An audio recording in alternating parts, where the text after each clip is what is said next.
आज हम आपको महाभारत से जुड़ी एक घटना बताते हैं जिसमें पांडवों ने अपने मृत पिता पांडु का मांस खाया था। उन्होंने ऐसा क्यों किया, यह जानने के लिए पहले हमें पांडवों के जन्म के बारे में जानना पड़ेगा।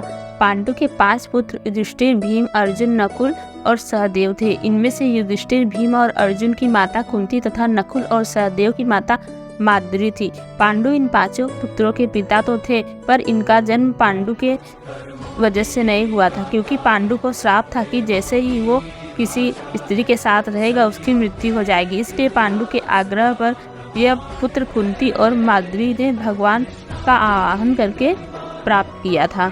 जब पांडु की मृत्यु हुई तो उसके मृत शरीर का मांस 5 भाइयों ने मिल बांट कर खाया था। उन्होंने ऐसा इसलिए किया क्योंकि स्वयं पांडु की ऐसी इच्छा थी, क्योंकि जिसके पुत्र उसके वीर से पैदा नहीं हुए थे, इसलिए पांडु का ज्ञान कौशल उसके बच्चों में नहीं आ पाया।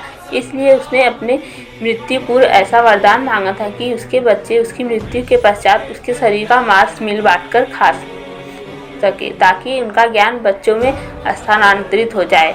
पांडवों द्वारा पिता का मांस खाने के संबंध में 2 मान्यता प्रचलित है। प्रथम मान्यता के अनुसार मांस तो 5 भाइयों ने खाया था, पर सबसे ज़्यादा हिस्सा सहदेव ने खाया था, जबकि एक अन्य मान्यता के अनुसार सिर्फ सहदेव ने पिता की इच्छा का पालन करते हुए उनके मस्तिष्क के 3 हिस्से खाए। पहले टुकड़े को खाते ही सहदेव को इतिहास का ज्ञान हुआ, दूसरे टुकड़े को खाने पे वर्तमान का और तीसरे टुकड़े को खाते ही भविष्य का। यही कारण था कि सहदेव 5 भाइयों में सबसे अधिक ज्ञानी था और इससे उसे भविष्य में होने वाली घटनाओं की भी शक्ति मिल गई थी।